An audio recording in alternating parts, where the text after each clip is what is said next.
कसे आहात तुम्ही? कसं वाटतंय? कसं वाटतंय? चतुर्वेदी आंटी कसं वाटतंय? सांगा. चल, गेले किती दिवस पासून आपल्या इथे तेजश्री ताई थेरपीला येत आहे. ताईच्या शरीरामध्ये काय अनुभव बदल घडलेला आहे आपण ताई सोबत बोलणार आहे. प्लीज वेलकम ताई.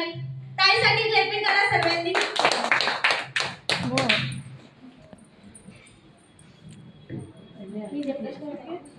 नमस्ते ताई.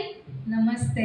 मला तुमचे नाव माहिती आहे. बसलेल्या आई बाबाला तुमचं नाव माहिती आहे. तुमचं नाव सांगा बरं. माझं नाव तेजस्विनी भरत सावळे. ताई थेरपी घेऊन किती दिवस झाले तुम्हाला? मला आता 12-13 दिवस झाले. थेरपी घेण्याच्या अगोदर कोणते त्रास होते तुम्हाला? मला त्रास म्हणजे तुम्ही सांगितलं तर हसाल. मला डोक्यापासून तर पायापर्यंत सगळेच त्रास होते. म्हणजे मी मानसिक पण आणि शारीरिक पण त्रास होता मला. म्हणजे मला सायनाचा पण त्रास आहे, डोकेदुखीचा पण त्रास होता.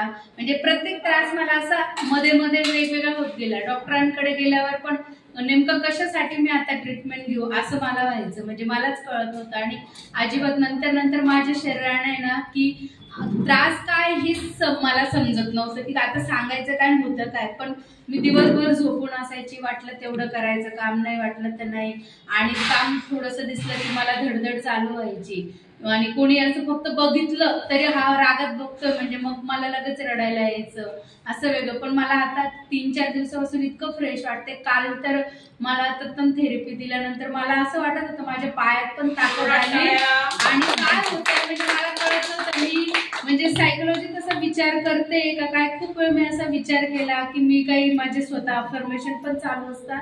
मग त्याच्यात काय झालं का. पण मग नंतर माझ्या लक्षात आलं की तिथे मला जी करंटची ती लहरींची थेरपी त्या मॅडमांनी जसं सांगितलं आणि ते हे कोणते पॅड टच पल्स पॅड असतात त्याच्यामुळे मला लक्षात आलं की त्या बोलले होते की असं. मग मला याचाच फरक पडला हे मला लक्षात आलं. मी लगेच कॉल केला होता सरांना. धन्यवाद. हो समाधानी. मला आता म्हणजे कळून चुकलंय की मी जर रेग्युलर आली तर माझा म्हणजे कुठलाच त्रास राहणार नाही. आणि मी पुन्हा म्हणजे जेव्हा मी 20-22 वर्षाची होती तेव्हा जशी होती तशी मी पुन्हा होईल.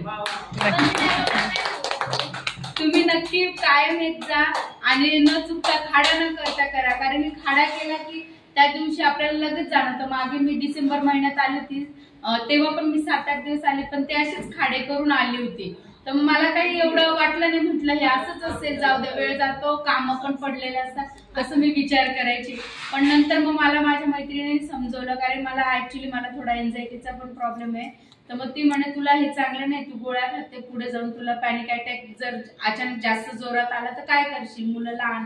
मग तिने बळजबरी मला आणलं आणि त्यानंतर मग मला तिने रेग्युलर करायला लावलं. मग मला कळलं की रेग्युलर केल्यानंतरच हा फरक जाणवतो, त्याच्याशिवाय जाणवत नाही. आणि मी हे पाणी सुद्धा आहे ना जेवढं मिळते ते मी असं घोट पिते. कारण की आपल्याला मिळते ना जेवढं मिळते त्याच्यात आपण कसा फायदा करून घ्यायचा. म्हणून मी ते थोडं म्हणजे पूर्ण आपल्या बॉडीत जेवढं मिळतं ते एक घोट वाया नाही जाता. पाणी पण आपण गटकन पितो तर ते डायरेक्ट फ्लश आउट होतं, त्याचा उपयोग होत नाही. असं म्हणजे मी पण बऱ्याच असं वाचत असते. म्हणून तर ते पिताना मला असं वाटतं तुम्ही असं शांततेत थोडं किंवा असं चावून म्हणतो ना तसं पाणी प्या.